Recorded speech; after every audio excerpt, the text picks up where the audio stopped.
Señor ministro, preguntas para el señor ministro de Hacienda y Administraciones Públicas.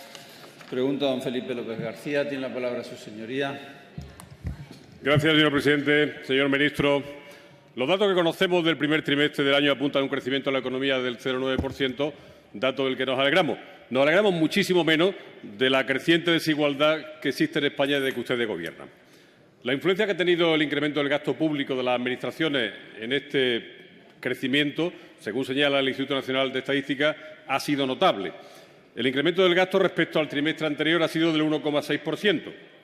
El correlato es que el déficit, que tenía como objetivo en el presupuesto del 2015, debía haberse reducido en el primer trimestre el 0,35 en términos proporcionales. No se ha reducido nada. Señor ministro, ¿tiene esto que ver con la coyuntura electoral, con que intente edulcorar la cara de un Gobierno pésimamente valorado, o es que están descubriendo que una cierta flexibilización en el cumplimiento del objetivo de déficit es bueno para el crecimiento económico? Esta es la pregunta, señor ministro. Muchas gracias, senador López García. Señor ministro. Gracias, señor presidente. Lo que no estamos descubriendo, senador López, a estas alturas, ni de esta legislatura ni de la democracia española, es que mayor déficit público no implique mayor paro y mayor desigualdad. Esa es exactamente la ecuación que ha padecido España desde la crisis que se inició en el 2008 y donde un Gobierno socialista y un partido socialista pues no quería reconocerla y aplicó las políticas contrarias. Les recordaré que, a título de cifra, en el 2011 el déficit de las administraciones públicas cerró en el 8,94, casi 3 puntos por encima del objetivo acordado con Bruselas. Al siguiente trimestre, la EPA arrojaba 661.000 parados más en un año y el PIB caía en términos interanuales el 1,74.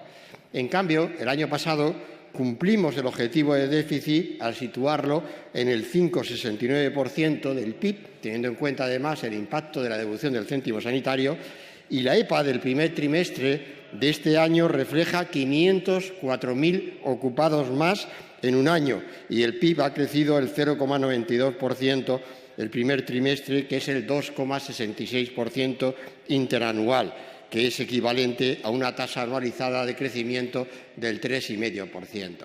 Así se sale de la crisis, así se recupera el empleo y, desde luego, así se asegura también la cohesión social a través de las prestaciones públicas y, por descontado, nos acercamos a una sociedad de igualdad de oportunidades. Muchas gracias, señor presidente. Muchas gracias, señor ministro. Senador López García. Señor presidente, señor ministro, en el plazo de 4 meses estarán disueltas las cámaras y acabada la legislatura. Cuando salgan del Gobierno, que será pronto, van a dejar una España muchísimo más desigual que la que encontraron cuando llegaron.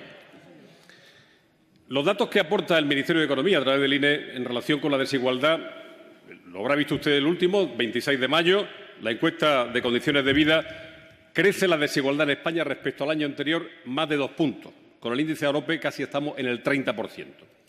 La opción ideológica, porque se trata de eso, de una opción ideológica que ustedes eligieron para salir de la crisis, ha conducido a la desolación a millones de españoles. Y tenía 3 ejes básicos. El primero de ellos, la instalación en el fundamentalismo de la austeridad. En lugar de buscarse otros socios que compartían posiciones más flexibles, como Francia, como Italia, como Austria, se acabaron plegando al fundamentalismo y a la intransigencia de Alemania. Al final ha resultado, sin ninguna duda, que era un camino erróneo. No solo ineficaz desde el punto de vista económico, porque tuvieron que rectificarlo, sino injusto absolutamente desde el punto de vista social, con crueles consecuencias para muchos ciudadanos. Segundo de sus errores, o quizá la apuesta ideológica, su absoluto desinterés por iniciar un camino que nos vaya acercando a la media de ingresos de la Unión Europea y, por tanto, incrementando la capacidad del Gobierno para actuar contra la desigualdad. Ahí todo lo que se le ocurrió ha sido la lacerante idea de hacer una amnistía fiscal. En la actualización del programa de estabilidad que han enviado a Bruselas hace muy pocos días, contemplan en el horizonte del 2018 una reducción del gasto público de 5 puntos, 50.000 millones de euros.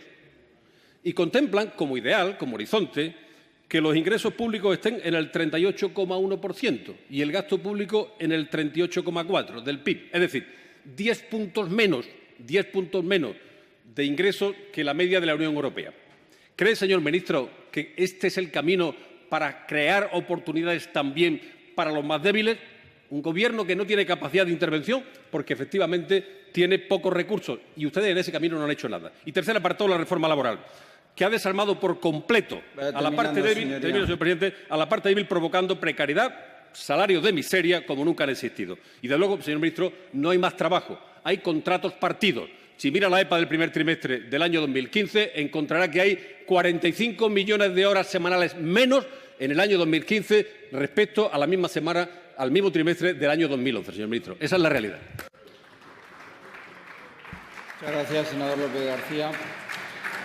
Señor ministro. Gracias, señor presidente. Desde luego ustedes, por negar la evidencia, ya no saben qué hacer. O sea, ¿no es cierto que el Fondo Monetario Internacional acaba de pronosticar que este año España va a crecer el 3,1%, cuando hace 2 años justo el pronóstico del Fondo para el año 14 era que España no iba a crecer, iba a tener crecimiento cero? Algo habrá pasado en medio. No ha pasado nada. La política que hemos hecho desde el Gobierno no tiene nada que ver con la recuperación económica y con la creación de empleo. Excelente teoría, señor López, pero cada vez está usted más solo en el mundo, porque nadie en el mundo entero puede creer semejante interpretación. Y además, yo también se lo voy a decir que, evidentemente, un país como España, que sigue teniendo una deuda externa frente al resto del mundo muy elevada, de las más elevadas de todo el orden occidental, no tiene otra salida que no sea la de reducir el déficit público y reducir la deuda pública. Y, desde luego, este Gobierno lo va a seguir haciendo. No es cuestión de ideología, es cuestión de fomentar el crecimiento, la creación de empleo y, a partir de ello, corregir esa desigualdad.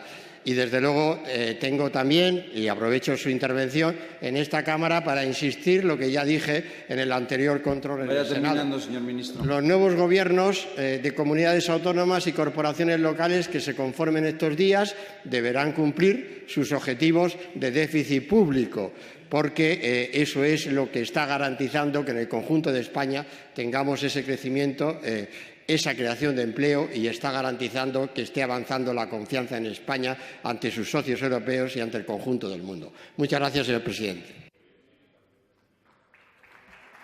Muchas gracias, señor ministro. Pregunta a don Juan Andrés